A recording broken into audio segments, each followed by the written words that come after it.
naturutse ni mu karere ka Nyagatare mu murenge wa Tabagwe.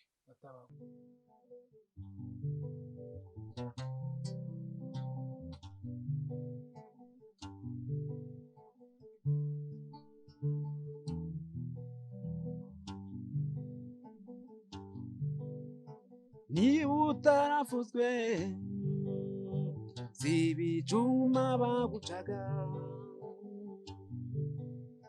ahubwo nibanga bakugiraga, bizeye ko uzihana. Bakoze umuti Imana siko sigaye utambuka ahantu ewana ijambo Tabagwe nyine ni Tabagwe ewa.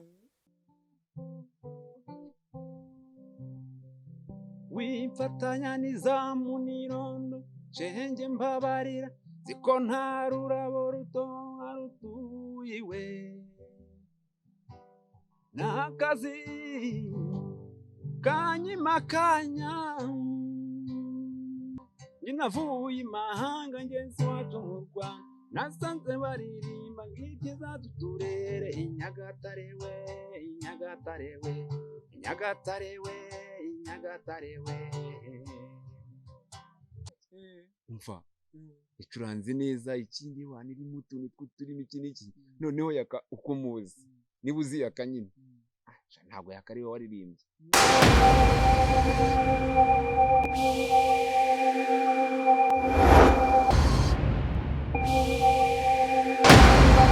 Yes, of course, your boy Benovio continue with take over something. This is Vibes TV. Vibes TV rero mbabwira ngo every smile count, every smile count. Ariko iryo jambo byamashaka kurisobanukirwa abantu badukurikiye. Turavuga ngo every smile count. Twebwe bishatse kuvuga ko buri kamwenyu kose kaba kabara. Niba nawe rero ushaka kumwenyura, kura subscribe, like and share, comment. Ubundi ujye wibanira natwe buri munsi dore ko tubahereza update za buri munsi.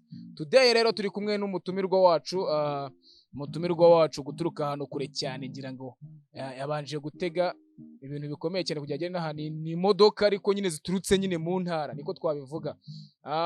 Akaba turuka Tabagwe, ngira ngo ni kwa Bayago. Yego ni kwa Bayago. So turi hano muri Dance Bar ni bar imeze neza, ni hahantu tumize inkoko bakazana agasenda baboyi. Niho hantu hambere nabonye kabisa uzana inkoko ikaza yuzuye, pana bimwe bakubwira agasenda baboyi n'akababoyi ugasanga urakabuze kandi waguze inkoko yuzuye. Reka rero dutangiye ikiganiro cyacu, turatangira twibwira boss we. Murakoze cyane. Amazina ni Ariel. Nitwa Ariel. Ariel Ways? No, Ariel cyangwa Ari Nation. Yes. Ariel rero ngira ngo wenda mbere yuko twinjira mu kiganiro neza ushaka kubanza ukatwibwira nk'umuhanzi. Okay, nta kibazo. Wagiye nakonsa tumunyibagirwa mu bihe bikomeye ngeza gukomeza, iyo twanyura mu nzira zuzuye amahwa, nzemera ko ari igikomere ugira, kuko nicyo naremewe, cyo naremewe,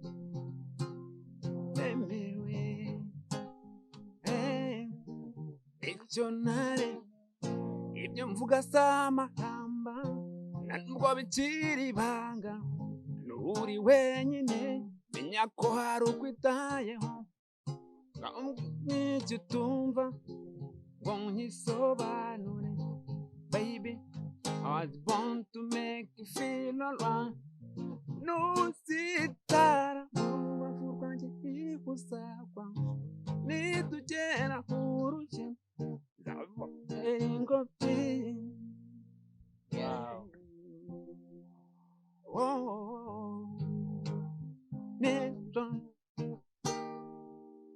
Yes. Ariel, ndagira ngo ubwire abantu ahantu maje guturuka, ko nemaje kubabwira ngo umuntu aturutse kure, ngaturutse ngo za Tabagwe, ngaturutse hehe, ariko ubundi mu buryo bwo kwivuga bisanzwe uri muntu ki, uturuka he? Yeah, of course. Ariel ni umuririmbyi, akaba umucuranzi, ranga injyana zose. Umwana uvuka ahantu ibyaro cyane, ahantu hasi cyane kure. Naturutse ni mu karere ka Nyagatare mu murenge wa Tabagwe. ya umuntu bita Yagofore uramuzi? wow okay nta kuntu naba namuzi kubera ko n'umuvandimwe n'umuturanyi yego nta kuntu naba namuzi. Yes ngira ngo ubu ngubu kabisa iwanyu Itabagwe havuye icyamamare mu bijyanye no kuririmba. Ewana cyane cyaze karakanu wallahi karakanu kakoze umuti mari siko sigaye utambuka hano ewana ijambo Tabagwe nyine ni Tabagwe ewana igihugu cyose ko nyine muri make hejuru twaramamaye. Ngira ngo kigiye kunyaka interview warambwiye ngo mvuye Tabagwe ndavuga ati se Tabagwe ubu Tabagwe itangiye kurya hiti ko nzi ko ibyamamare bikivuga ahantu hahita harya hiti ewana Tabagwe iri hejuru ewana ni ugira ngo ni inkuru gira umuntu ubaza ijambo Tabagwe riri hejuru respect ku muhungu wacu Yago for real ewana cyazi yarakadukoreye. Ubu ngira ngo bw'igisupusupu kiba kivuga ati njyewe nanivira Rwagitima ukahita wumva ko Rwagitima ushaka no kuhamenya twitega amaso ko n'abantu bagiye kuzajya babifuza kugira Itabagwe. Ewana Tabagwe cyane ni heza cyane muzadusure yego. Yes amakuru yo mu ntara mu ntara amakuru bari amakuru abahari ni meza cyane kubera ko ubu ngubu turi abantu bazwi ikindi just impano zacu zirimo ziragaragara. ya urumva rero nta kuntu amakuru yaba atari meza. utatuzaniye amata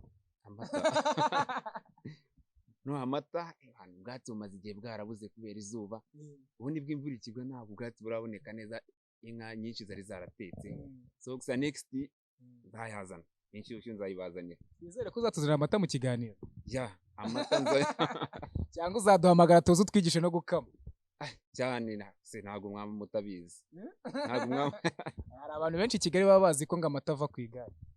Oya ntabwo turi muri abo se inka turiragirira ewana turazikamira tukazihumuriza turabizi cyane twebwe ntabwo amata ava ku igare nta nubwo ava kuri za modoka. Hari uburyo leta isigaye yatanga ku modoka abantu umwana uramubaza uti amata arava he ubwira ku modoka ntabwo imodoka zikamwa 10 turikamira.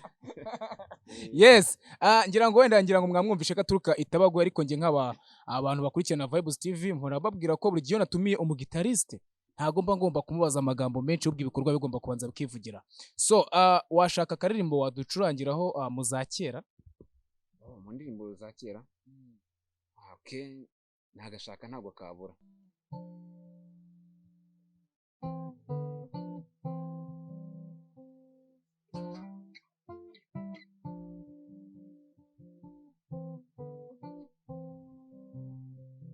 Wimfatanya n'izamu n'irondo shenge mbabarira ziko nta rurabo ruto rutuyiwe n'akazi kanyimakanya ndagukunda nkagukumbura shenge sinarota nkwankura bizi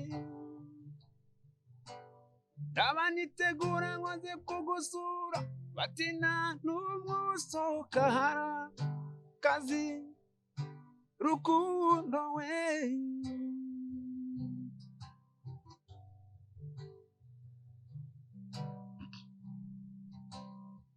sinarinzi rwose urukundo rubuza amahwemo rutarya nyukamera nk'uwasinze ugahwera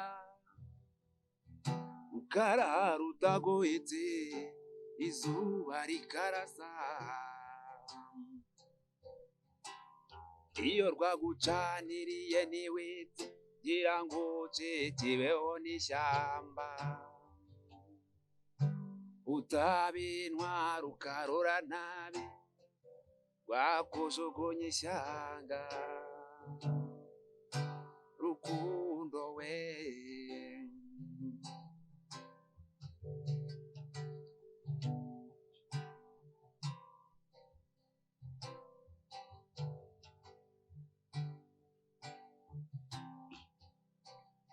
kwirondo bangutekereza nkafatiya Kiyovu nkaboneza Umuhima Kimisagara na Nyabugogo umuseti ukera ubona wese agira iyo mbundi shengura ibitugu narwo rukundo rukundo rushengura umutima nashaka kudomoka nareba iyo utuye ngasanga ari kure ariyo bigwa rukundo we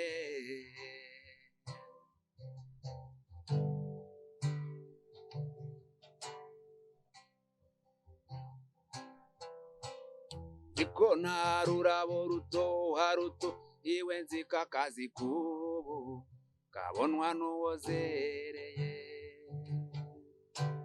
nubitiwe imbeko ntaba nkabihe ese wambona hehe ko ntaba nyikubereye naho wankunda jye sinagukundira ntajo teme inzara igutema amara Iko nta rurabo rutoha ruto iwe nziko akazi kubu kabonwa n'uwozereye nubitiwe imbeko ntaba nkabiheze wambona ko ntaba nyikubereye naho wankunda jye sinagukundira ntajo teme inzara igutema amara rukundo we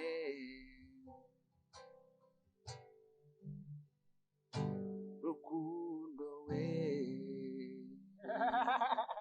aragira ati ntajo teme inzara igutema amara uwo muhanzi ninde umuhanzi bamwita mwite nawe Augustin Mwite nawe Augustin ngira ngo wenda abantu bazi umuziki wa karahanyuze uwo muntu bashobora kuba bamuzi cyangwa se abantu bakunda kumva twaburakeye cyane baramuzi ntago karirimbo karabikoze mu gihe cyawe kwewana hari ukuntu wajya kugira nka gutya ugasanga umumera hano muri saro harimo arakanyinyira gake bucece urumva ewana byaga ngo kuri mail harimo kumva gato yambona agahita agira iki akijijisha amana kandi imitoma zafashe iki n'iki nyine none se ko bavuga ngo ntajo teme ngo inzara ngo igutema amara nawe uremeranya nawe ko udashobora gukunda umuntu nawe inzara iri kugutema amara cyane bro ntago ndaguteze nshonje man utanguye amata wawe reka nta mata ko nakantu kakiki n'iki kakagande hakurya iwacu sufata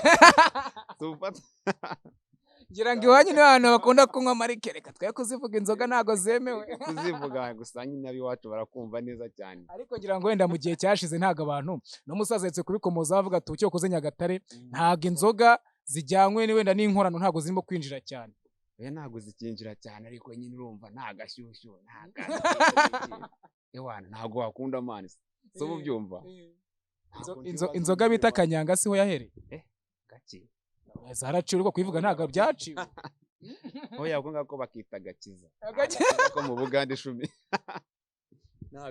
ese ujya wambuka ukagera mu Bugande njya gusenga wenyine so ufata se ugasenga ukamanuka wuzuye umwuka yiwana ibintu nyine bikayo ameze fresh reka twigarukire ku muziki wawe niryo ramenye ko ufite impano yanjye n'igihe kitarambiranye ariko nanone navuga ko nabimenye vuba gusa namenye ko nshobora kuba nayikoresha mu minsi itari myinshi mu gihe gito cyane ntago ndayinjiramo cyane gusa icyo nzi ni uko ndi talented mu gihe gito maze yego yewe nkuzuye kubera ko nsanzwe ngukurikirana urumva already nubwo wenda wahamagara ukavuga ati nshaka ko dukora ariko nanjye mbaza kureba background yawe nigeze kubona hari amarushanwa menshi wagiye utsinda hari amarushanwa wagiye aba ku karere ka Gasabo uraza unatwara n'ibikombe utari niwo muri Gasabo urumva narabibye tekereza kuva Nyagatare ukaza guhangana i Gasabo waragize ugatwara n'igikombe narabibye umva cyaziri ko nkubwiza ukuri amarushanwa nibwo nahise menya ko tabagwe turi hejuru sufata icyo gihe nge nakubonye mu marushanwa urimo ucuranga izi ndirimbo nyuma yaho nze gukurikira background yawe nanone nsanga hari no kuntu hari mu karere k'iwanyu nawe ushobora kuba hari ubuntu bw'ubuhembo wagiye ufata nk'umuntu uzi gucuranga cyane nabufashe bwinshi n'ubu baracyabuma ngira ngo babahaye na band of course kugira ngo dutere kuri story wenda yiwanyu kuko ibyinaha ntago nibikubaze kuko kira gikombe cyo warakibye nuko nanze kukuraburiza ariko ubundi kira gikobwa ari amafaranga warayaciye narayakibye ariko yes reka utubwire ku makuru y'uburyo mushobora kuba mwaracuranze bakabagira icyizere bakabahereza akarere kanyu deja buriya Yago ashobora kuba atazi ko mu karere kanyu ari we muhanzi bazi. Okay. Yago se ari we muhanzi bazi cyangwa vuga wowe kubera ko niwe ufite ibiraka by'akarere. Ntabwo iwacu yandusha hit. Ntabwo iwacu yandusha hit. Cyaze twamushyiramo nyine imiyaga ntabwo iwacu yanjyana hit. Ndagira ngo wenda ubusobanuro abanyarwanda bumve ko iki kintu ryari byagenze gute kugira ngo mu karere k'iwanyu baguhereze ububasha bwo kuvuga ngo abacuranzi tuzi niba runaka byagenze gute se uko byatangiye motivasiyo ya mbere nayikuye kuri ya marushanwa twakoze tukeka wari uhibereye wari uhari maze kwiba nyine kiriya gihembo baramita numva ko mfite talent mfite impano irenze wazi Kigali ugatana n'abantu bageraga hafi mu bihumbi kabatsi bari benshi cyane ngire ngo urabyibuka nza kubasha kubacamo negukana igihembo so nageze mu rugo bitekerezaho nsanga koko mfite impano ndavuga nti kubera iki ntakoresha impano yanjye nahisemo gukoresha impano yanjye mfatanyije na bagenzi banjye bari bagenzi banjye batatu harimo umucuranzi wa guitar acoustic ari nawe nkesha ibi byose yitwa Alan harimo mugenzi wanjye nawe witwa Eric nari nasanze ari abanyamuziki iwacu ariko bakora bya bindi just karaoke ahantu mu cyaro tuza guhuza ibitekerezo turavuga tuti kweki tutakora ikintu kigakomera cyangwa se tutakora band twatangiye ducuranga ahantu mu rugo mu cyaro nyine mu rugo iwacu tugacuranga abantu bakabikunda umuntu akaza akabikunda mukazamuka byaje kurangira ya band yacu ifashe izina rikomeye mu karere yitwa Umucyo Live Band dukora indirimbo y'akarere dukora n'ibindi bintu byinshi akarere karabikunda kaduhereza ibihembo iwana batwigura buri kimwe nta kintu batadukoreye mbikesha iwana za mbaraga na ya motivasiyo nakuye Gasabo. Ubu band yanyu iracyakora ya band irakora gusa ubu ngubu twembi ntago tukiba ahantu hamwe twaratatanye ariko ibikorwa bya band birakomeje turabategura indirimbo barazibona ku gihe yego nubwo tutakiba hamwe ariko turahura tugakora. Ubu ngubu ukora umuziki hamwe na band cyangwa se weho ukora kariyeri solo? Ubu ngubu njyewe nkora umuziki nkanjye nkora umuziki nkanjye ariko na band turahura tugakora just nka band ariko nanjye ku ruhande rwanjye nkora nkanjye. Ndagira ngo wenda niba hari indirimbo mwarakoze cyangwa se indirimbo y'akarere k'iwanyu wabasha kwicuranga kuri gitari? Ntago akantu gatoya ntago ari ngombwa ngo iririmbe yose ariko niba ariyo mwakoze y'akarere k'iwanyu nayicuranga ntari.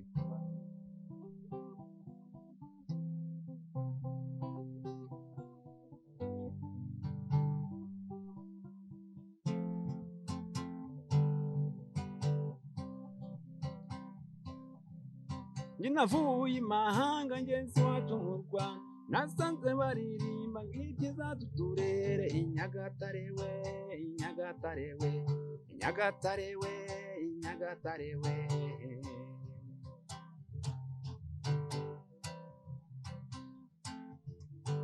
Inyagatare iriya yari ishyamba namenye ubwenge numvaga bayivuga none ubu biratengamaye natwe abagutuye tuzahora tukuririmba.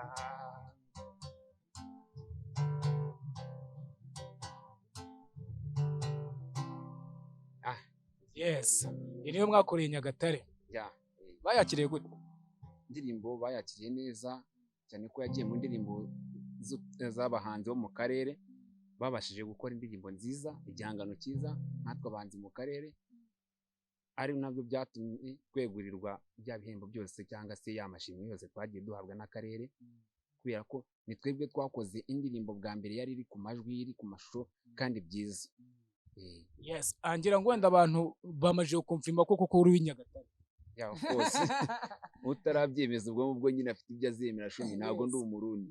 Reka tubwire na Yago azaza areba abahungu b'Inyagatare ntagire n'ikintu abafasha nese si abafasha byinshi niba interview byonyine bya ntabwo ntazaze Nyagatare ntago afite hitimani ntabwo yagutuma umwana w'itabagwe umwana w'itabagwe turamuzi ariko mu mujyi ntabwo yatujyana hirya abahungu turakanuye reka uturimbire ku zindi ndirimbo zisa nk'aho ariho zo hambere kugira ngo tujye twibutsa abantu ibihe bya kera indi ndirimbo ugiye kuturimbira ni iyande indirimbo ngiye kubaririmbira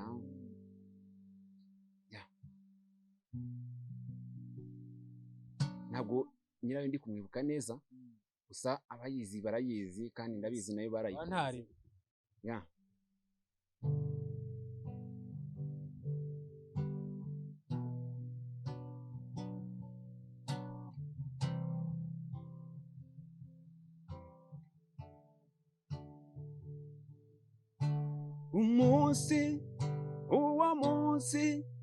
uwo munsi mwiza sinza wibagirwa na rimwe nahuye n'uwo mwana sinari muzi ntiyaranzi turaramukanya maze numva aranyuze mubajije akazina ke maze arambwira tumukobwa nige vuga mwizina gize ntya arandeba maze aransekera mburaho nkwirwa kubera ibyishimo reka uwo mwana twahuye nawe kugeza na n'ubu sindabona reka uwo mwana njye nahuye nawe kugeza na n'ubu sindamubona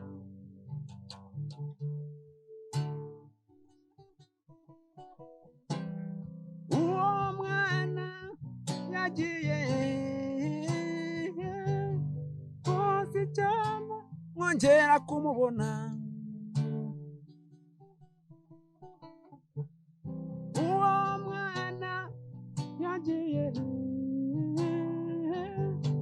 hose cyane mwongera kumubona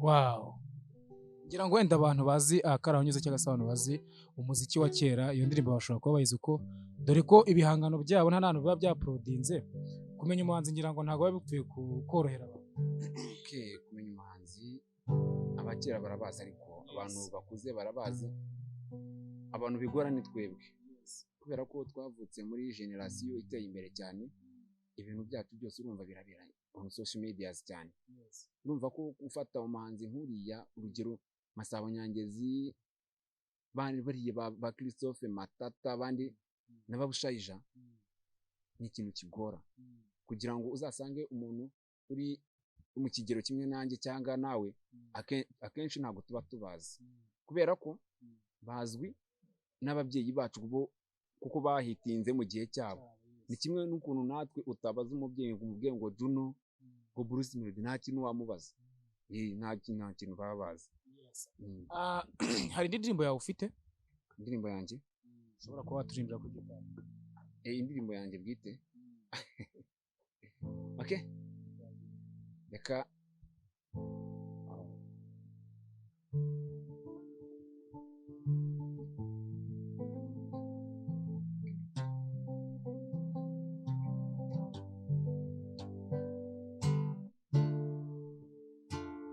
dear life kuki wagiye ukansiga njyenyine adore pepe ararira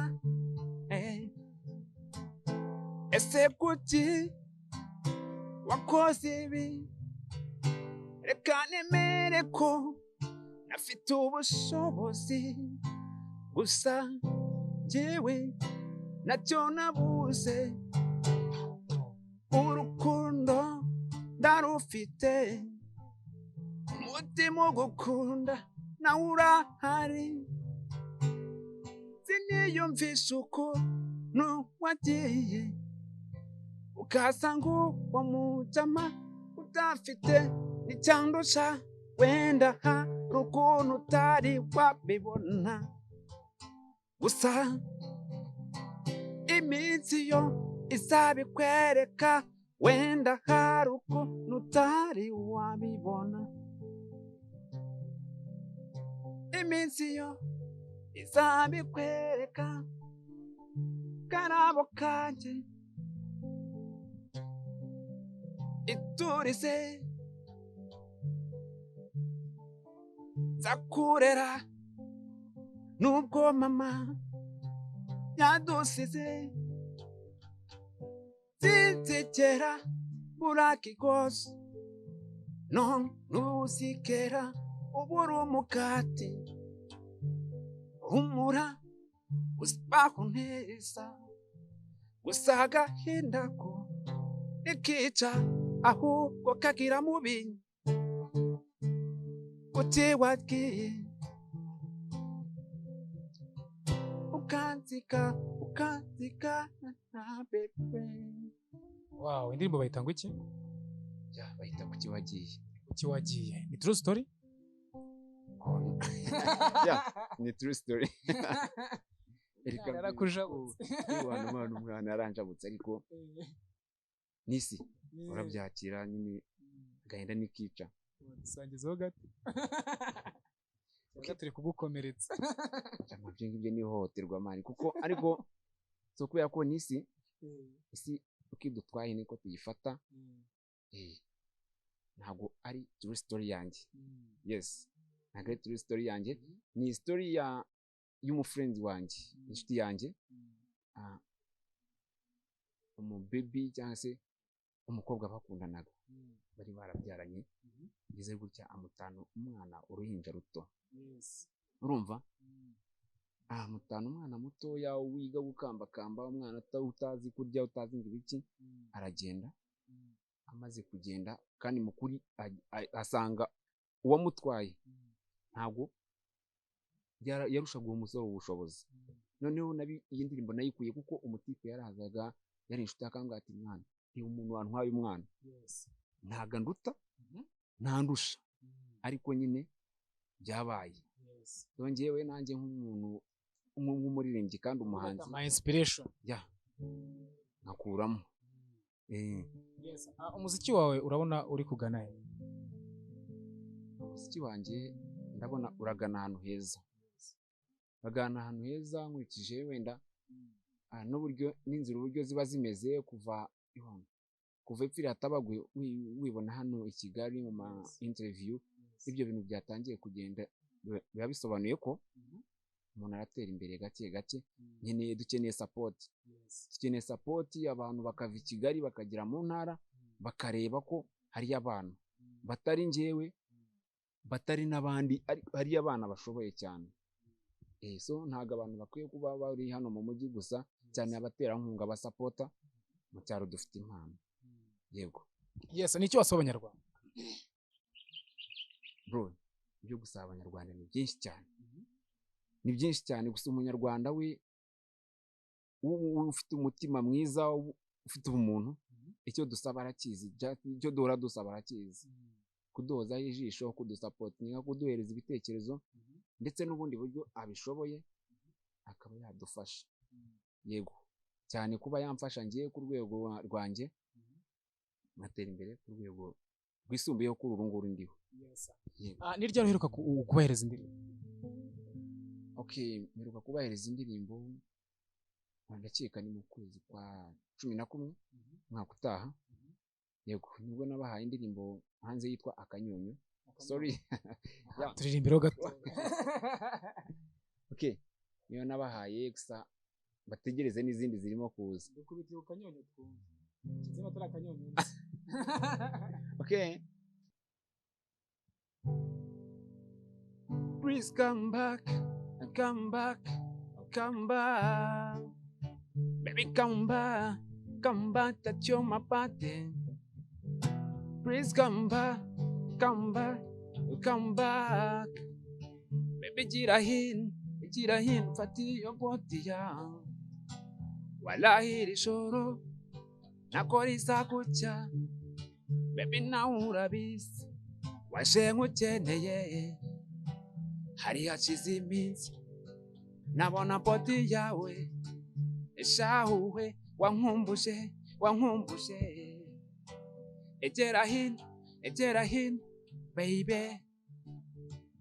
Numva nshaka kutunyonyo twawe. Shake your body. Shake your body. Baby, kukanyonyo kawe. Igisobanuro cy'urukundo. Baby, ni happiness. Baby, wamaye kutunyonyo twawe. Ndashaka gushima. Baby, kutunyonyo twawe. Urukundo si amagambo, urukundo n'ibikorwa. Niyo mpamvu nkubwira nti happiness yawe. Urukundo si amagambo, urukundo n'ibikorwa. Niyo mpamvu nkubwira nti happiness yawe. Shake your body. Shake your body. Baby, nako kanyonyo kawe. ariko ngo muri iyi minsi umuntu ataririmbye agashego ntabwo byapfa gucamo. Ntabwo byavamo kubera ko urumva abantu ukibona uburyo abana bari hanze aha ariko bameze. Ko noneho reka nkubwize ukuri isigaye muhura n'umwana urumva hita nkuramo imyenda nka sasa urumva agatambuka ubireba wowe mwana. Baribaza ukuntu akanyonyo k'umwana cyangwa se w'umukobwa utaraba umuntu w'umumama kavamo amashira. Umva wana cyazi umva nkubwize ukuri hari abantu ntari butange kuri kamera ariko wabibaza. Umva abizi cyane. Yes. Mu ruhando rwa muzika ninde muntu wemera? Mu ruhando rwa muzika bro nemera abantu benshi. Gusa hari umuhanzi nigeze gukunda n'umuhanzi niba ari umuhanzi niba ari umukomediye just byose mbimubonamo. Nigeze kumukunda yigeze gukora indirimbo nziza. Yigeze gukora indirimbo nziza cyane ndayikunda ariko ndamubura pe. Umuhanzi ninde? Umuhanzi w'umukomediye. N'umukomediye hanze ubwo ngubwo. Nita Yakamwana. Yes. Yakamwana ngira ngo wenda ni umuntu abantu bakunda gukunda mu biganiro kuko ni umu-influencer, ngira ngo ni umu-influencer, ni umukinnyi wa filimi, ni umuhanzi ready ko iyo ndirimbo n'agatogo niyo bita Katarina. N'agatogo ni imvangi n'indirimbo yitwa Katarina. Yes. Wayikundiye iki? Nuko irimo urucurango wenda rwa Kizayirwa nuko neza ikindi irimo niringara none ibintu umusaza yakiriyemo hari yavuze uyu musaza none ururimi n'uruki. Umva icuranze neza ikindi wana irimo utuntu tw'uturimo iki noneho yaka uko muzi niba uzi yaka nyine ntabwo yakariwe waririmbye. Wigeze wamuhamagara ngo mbaze ibyo bibazo? Mwana umva nkubwire nuramuniga urumva hari uburyo utamuhamagara mutarimo gucira ibintu bitarimo iminywere numvisha mudaciringa. Niga umva agikanda kuri Yesu ngo mwana byabereye Yesu ari cyo kumwiwana yaza umujyamo yarabinkoze bitambwana icyakoze bamwenye cyaka bara. Yes. Wazaguzana Yakamwana. Yakamwana yanamwa mwana kuko yakura mutipe mwana icyaka. Uzagutumire muhure umubaze ibyo bibazo byose wifuza kumubaza. Okay. Nta kibazo nabimubaza gusa bamukate ndamutinya byatari. Ndamukate ibintu danje. Abandi bahanzi refero n'abandi. Reka tukwizere ko tuzamuza ko Yakamwana n'umuvandimwe kuri Vibes TV. Nibishoboka na mukaduha mwanya tuzaguhamagara wongere utege uvita abagwe uze muhure nta kibazo gihari. Ahubwo abandi bahanzi bumva refero n'abandi. Hari abahanzi mwifiraho cyane ariko nyine just nje nkunda uburyo bakora ntabwo nkunda hiti bafite. Urumva ntabwo nkunda hiti bafite ariko nyine nkunda uburyo bakora ibintu byabo gake cyane kwikubitiro mbere na mbere imbere cyane. Nkunda umuhanzi bita Tom Close. Tom Close ubu ngubu asigaye ari we ushinzwe ibintu byo gutanga amaraso, urumva ari n'umukapo ameze neza, hari na album ye arimo kuduteguza agiye gushyira hanze. Tom Close kuri cy'umukuru. Tom Close impamvu mukunda nuko ni umuntu ukora ibintu bye akabikora yitonze nta kavuyo, kandi iyo akoze atanga ikintu hanze kizima, urumva dukeneye kumva, urumva niwe muntu wabashije gukora collaboration ya mbere ya Danje hano mu Rwanda, ko yakoranye n'uwo bita Shani Kingston. Okay, urumva ko nyine Tom Close ni umuntu w'umuhanga utegura, saba hari n'abandi bahanzi ariko nyine uzambarize yakira ndirimbo yari collabo yari tuzabahuza nibishoboka, twe tuzabahuza nta kibazo. Hari abandi bahanzi barimo motivator wanjye cyane Alpha Rwirangira ibereye hanze. Okay, ntago kugira ngo nawe afite indirimbo hanze imeze neza. Indirimbo hanze ya hari akarimbo karufu ushobora gucuranga se? Okay, wenda nagerageza kubera ko n'abantu mba nkurikira ntago nabura ukuntu ni refera ku ndirimbo ze, cyane nk'indirimbo yakoze ivuga ngo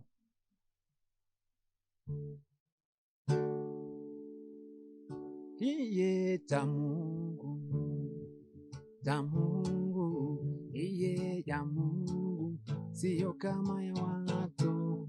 Okay, ntago nigeze mbasha kuyumva cyane, ariko Alpha akora ibintu byiza kandi atanga umuziki dukeneye kumva. Ngira ngo turimo kugenda dusoza ikiganiro twagiranye. Ndagira ngo nkubaze niki, nakomeje kubaza niki wifuza ku Banyarwanda, ariko se before yo kugira ngo uvuge icyo wifuza ku Banyarwanda, imbuga zawe nkoranyambaga ukoresha nizi kugira ngo banze baguhe support d'abord yo kujya kureba ibyo ukora, nyuma nibamara kubanyura hagire n'aba bagutera inkunga mu buryo wenda bujyanye na financier. Imbuga nkoranyambaga social media zose ushobora kuhansanga, hose ni ari Rwanda. Yego, ari Rwanda cyangwa Ariel. Ari Rwanda ni kuri Instagram na Twitter. Noneho Ariel ni ku bantu bako Facebook, TikTok na YouTube ni Ariel Official. Ariel Official. Ndagira ngo nkubaze ikintu kimwe, ni gute ubona umuziki wa kera, kuko umucuranzi wazo iyo muziki urayumva kandi ushobora kuyifiteho nosiyo n'imiziki y'ubu ngubu? Bro, umuziki wa kera wari ufite agaciro gakomeye cyane, wari umuziki ukosoye. Ni umuziki ukosoye cyane kubera ko impamvu uriya muziki tuwumva tukanawukunda niho twese twireferaho kuba twakora ibintu, cyane nk'abacuranzi ba gita ducuranga akenshi ntabwo muri twebwe twifitemo turagira ku rwego rwo kuvumbura, ariko bari abasaza baravumbuye bakora ibintu byabo mu Rwanda kandi bakoze ibintu byiza. Like wenda ari nk'indirimbo Impara bigeze gukora, sorry niba ntabwo nibuka neza niba ari Impara, ariko indirimbo nziza cyane ndayikunda cyane ntabwo nigeze ngerageza kumenya ikivuga cyangwa se ninjira ngo menye nindi babwiraga cyangwa n'iki bavugaga, ariko iyo ndirimbo nkurikije uburyo yari ikoze, bari abantu bakoraga indirimbo zifite message, zifite ubutumwa, ndatumva ko ari ibintu byabo bakoraga bashaka gutanga inyigisho bitandukanye n'ibyacu ubu ngubu. None hari ikintu ugiye kudukorera, ngiye gusaba ugiye kudukubitira indirimbo y'Impara, iyo ngiyo urayizi? Nurangiza ushake n'indirimbo nshyashya mu zubu cyo bita New Generation, uzikubitire rimwe, urangiza y'Impara ukubitiye nonaha kugira tubumvishe comparison y'iyo muziki biri uko ari yombi, udusezera Abanyarwanda. Okay.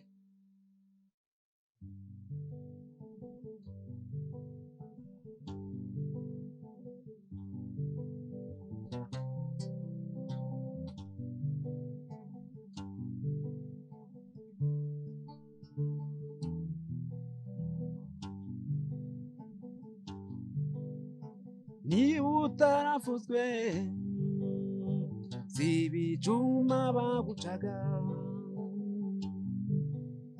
ahubwo nibanga bakugiraga, bizeye ko uzihana, baba baguhaye jari wiyongereraho butamwana ngenda, yegutegeka mu rugo iwawe ntawe uruguteyemo, kandi ngo amafuti y'umugabo nibwo buryo bwe, ariko reka bakugira inama yakujya mu nkano, ave sigaho nugiye kutubera urukozasoni,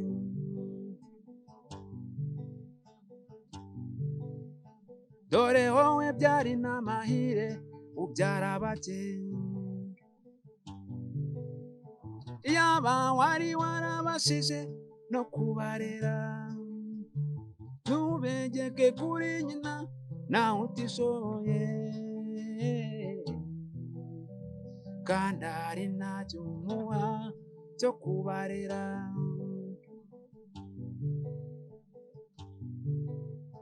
dore wowe byari n'amahire ubyara bake,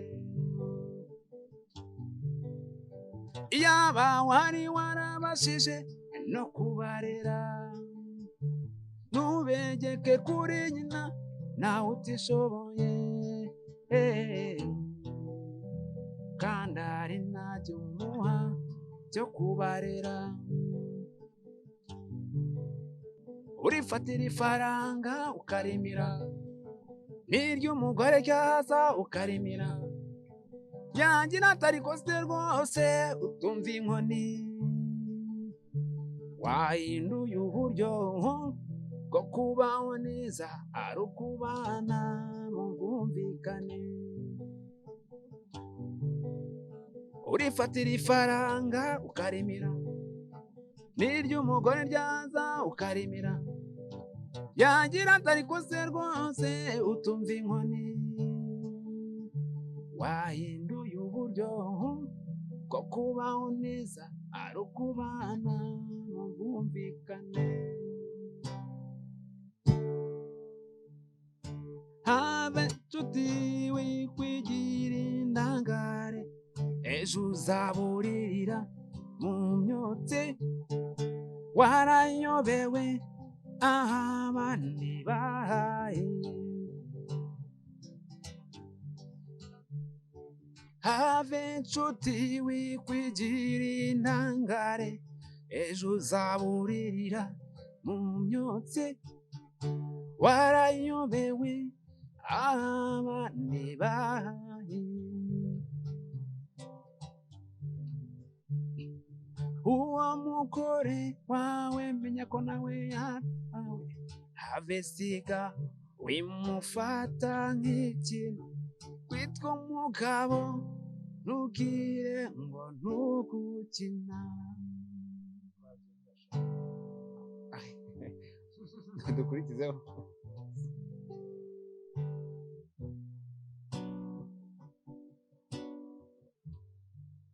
Okay.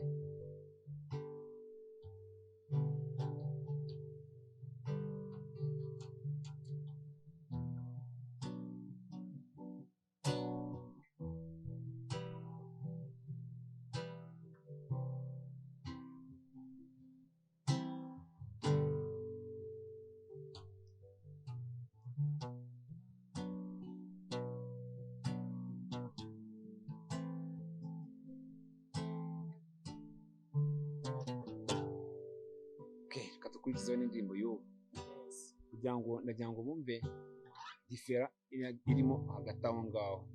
Yego, iyo ndirimbo wayumvishe. Inyungu zanjye ziva muri struggle, ndebe ko nakiri inkoni z'iki gihe, hamwe mbyuka njya gusenga, Imana yanjye umfashe undemere uyu munsi, life izingagara imba mbona ari movie, cash nyinshi cyane zitamikwa abana, nanjye wangira uwadanje, umunsi umwe nzicara mu katege, haso ndi nazo umuhate ndi nawe, ukajinya kenshi cyane ngo mbikore nka haso ndi nazo umuhate ndi nawe, ukajinya kenshi cyane ngo mbikore nka ibande bakaniye, ibande bakanije, ibande nkanje badatana n'agahigo k'ikota, njye ndimo ndashaka list mu maji aneka ibikwasi ngo mbyicarire ndimo ndubaka ibigwi nchanganye ikofi gusa ibyino nikatamba mbona namuwe banimo ndashaka risiti mu maji aneka ibikwasi ngo mbyicarire ndimo ndubaka ibigwi nchanganye ikofi gusa ibyino nikatamba mbona namuwe ndibuka imvune zose nagize ndimo nsaka y'amajoro everyday just to clean my way naretse ibyo dukundi ndahunga turiza ubushiti ndafunga fata umuvure ndagashya ati hato ntaruhama mbikore fresh turiye game injire mind ikifungo rya muzere kanshushanye impamvu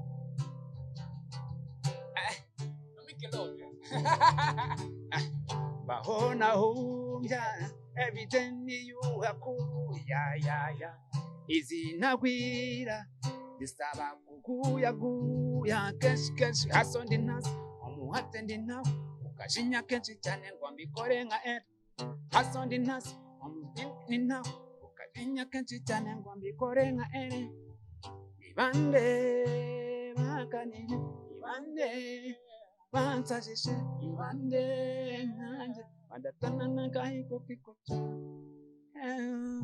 Yes, ngira ngo wenda izo ndirimbo ahantu zishobora kuba zitandukaniye ni indirimbo ebyiri zifite ubutumwa ariko mu myandikire ushobora gusanga wenda bo barimo kuzana imyandikire wenda irimo kuzimiza cyane cyangwa se ibyo twakwita nka masleng, then abandi bakaba barandikaga inkuru ishobora kumvira buri muntu ari we wese.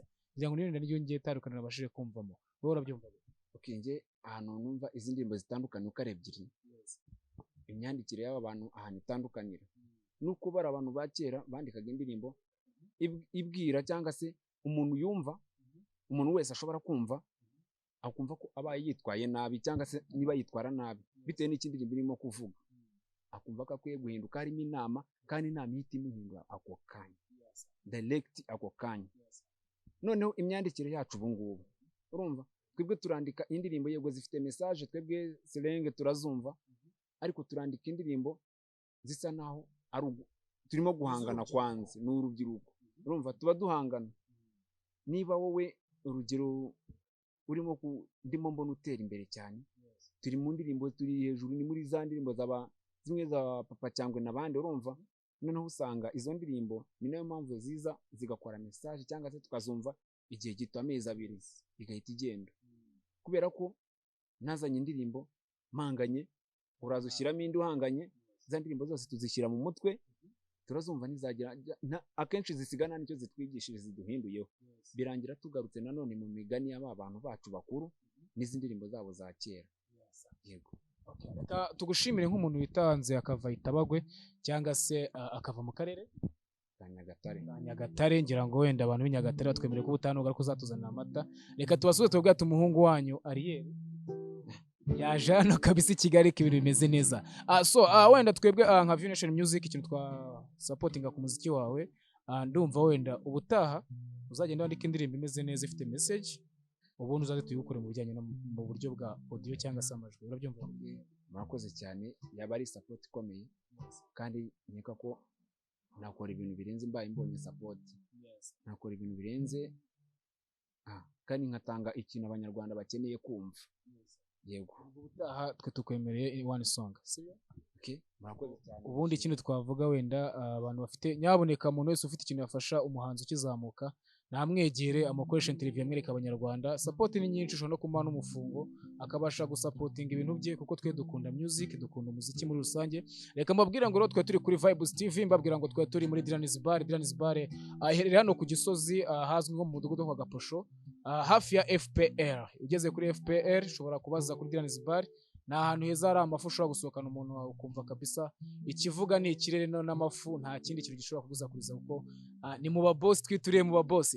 So Badman, reka tukubwire ngo ubwo butanzi bubasha kuguzanira akamwana tuzabahuza. Ikindi nuduhamagara kutubwira ko amajije kwitunganya iyo ndirimbo tuzayikora.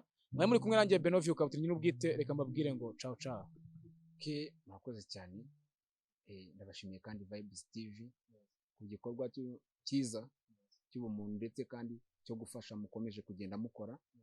Saba n'abandi bantu kuba badusupportinga ndetse kandi bakajya kuri Vibes TV bakareba uburyo biba bimeze, uburyo haba harimo gushya uburyo abana turimo tuhazamukira mbega ibyo twabuze mu bandi bakuru bacu cyangwa se abandi bantu. Vibes TV murahari.